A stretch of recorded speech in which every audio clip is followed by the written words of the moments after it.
Tabasco sauce, Mike Nolan's eye, had to take a break from his press conference, but he did return, and the eye, I am happy to report, is fine. The Cowboys aren't, and there may be one or more members of the organization who make an appearance in today's draft. The GOATs in a bad way for Week 7. I don't see a trivia question. Is there a trivia question? I got it. Yep, I got it right here. You've got it. All right, go ahead. Fire away. All right, so let me see here. I don't know. This is a confusing text here. All right, Justin Herbert became the second rookie QB to throw 3 TDs in consecutive games, okay? The second rookie QB to throw 3 straight in 3 consecutive games, 3 TDs in 3 consecutive games. Can you name one of the other? This is Chargers rookie. It's horrible by our producer here. Horrible texting. Wait. Justin Herbert became the second rookie quarterback to throw 3 touchdowns in 3 consecutive games. All right? Can you name the other Chargers rookie quarterback that did that? Yeah. The second Chargers, you said you're all right, Spider. I don't know. He messed it up. Matt Casey. Drew Brees. Nope, Drew Brees. Nope, it was Ryan Leaf, I guess. I don't know what the hell Matt Casey's doing. He's a Jets fan. All right. You know, what can you expect from the guy? He's obviously a bad life decision right off the bat. So, what can we say? Let me just say this. None of us is getting the last minute of our lives back. I'm sorry. Go ahead. First pick goes to you. It goes to me? Was that even fair? I guess I got to go with Todd Gurley for Goats of the Week. I mean, I hate to do it to him. He's smart. We've seen him go down before in these scenarios. That was a killer there. It really was. And of course, I'm sure he's beaten himself over it as well. But the fact that he did not go down gave Detroit the ability, or he did not go down. He scores a touchdown, gives Detroit the ability to go and get the game-winning touchdown. That, to me, has got to be the goat of the week with Todd Gurley. But still one of the all-time great sports photos. Not quite Muhammad Ali and Sonny Liston, but the Lions player, hands in the air, saying touchdown for the other team, because that was the only path to victory for the Detroit Lions, and it all really worked out. Lions win, Falcons lose. Just another way. The Falcons were out of ways to lose games. Credit to them for finding another way to blow a lead and lose a game, scoring a touchdown when you're trying not to. Jamie Collins says, touchdown, yes it was, Lions win. Yeah, that's all-time GOAT. Sorry, Todd, but you shouldn't have scored. It was up to you. You could have fallen down in the field of play like another guy did unintentionally on Thursday night. You didn't, and that's what happens. All right, first one for me, I got to go Cam Newton. I mean, God, we've been talking about it. It's clear. It's obvious. He knows it. He wouldn't be mad about it. How could you be mad about it? Right. It was a horrible performance in a big spot, and now he's left picking up the pieces. The team is left picking up the pieces, and who knows whether or not they even can.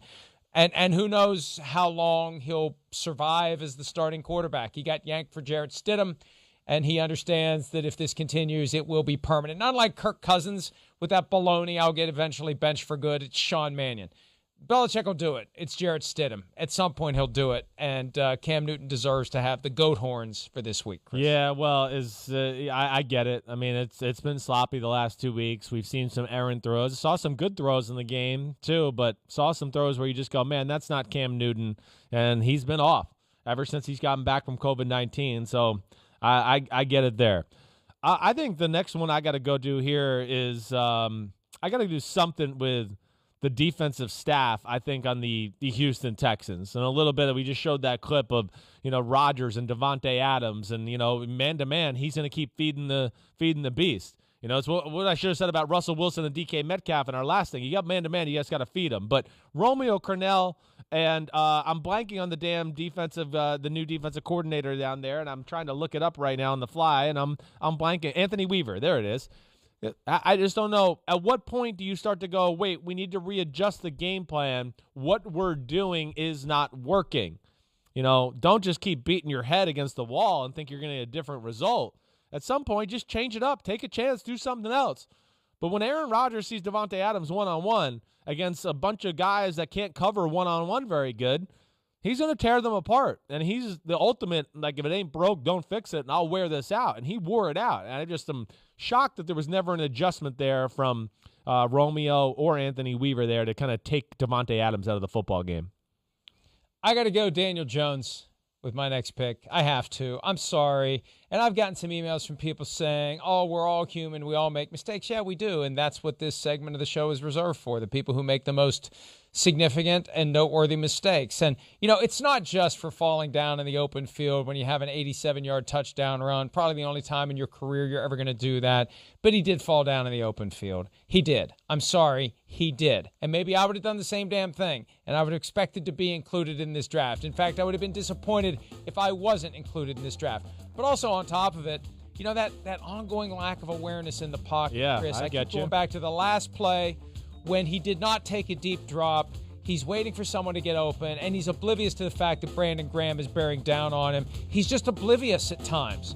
And it's like he doesn't even recognize that there's a chance that there's going to be somebody there who may hit him. Right. So anyway, Daniel Jones. Final answer. You're up next. I get it. I do. I mean, the awareness on the last play, it is annoying. And a guy that, I'm a Giants fan, and I root for Daniel Jones because he does do a lot of good things, too, with not a lot of help around him. But that's something he can fix. And damn, he needs to fix that because it is an issue. The other thing, too, I do get a little sick of people ragging on the guy. I know he tripped and fell, but I also want to, question some of these fan bases and be like, can your quarterback run 80 yards? Because I don't think they can. I think they might have tripped at but I get it. He's a professional athlete. It's more spectacular. Yes. He's a professional athlete who's got nothing but green in front of him. It's more spectacular when it's our greatest fear, a pratfall in a public setting. So when it happens, now you're making me feel bad for picking the guy. Good. You should feel bad. What a jerk you are. All right. Yep. You're a jerk. All right. Go ahead. You're up.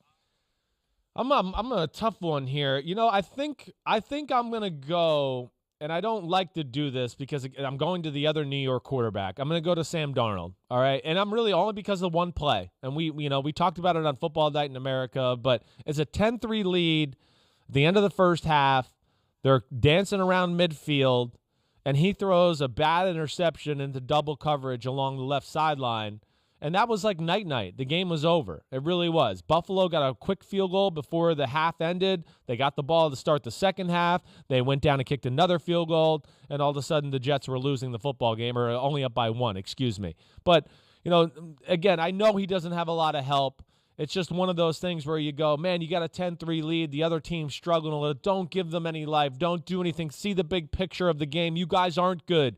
You're not the type of you're going to make some crazy play type offense right here to get one more field goal or whatever that is. So that was maybe their chance to win a game last week. They caught the Bills on an off week for sure, who have not been playing well, and they kind of had them wobbly on the ropes. And I feel like that kind of woke the Bills up a little bit and got them going again.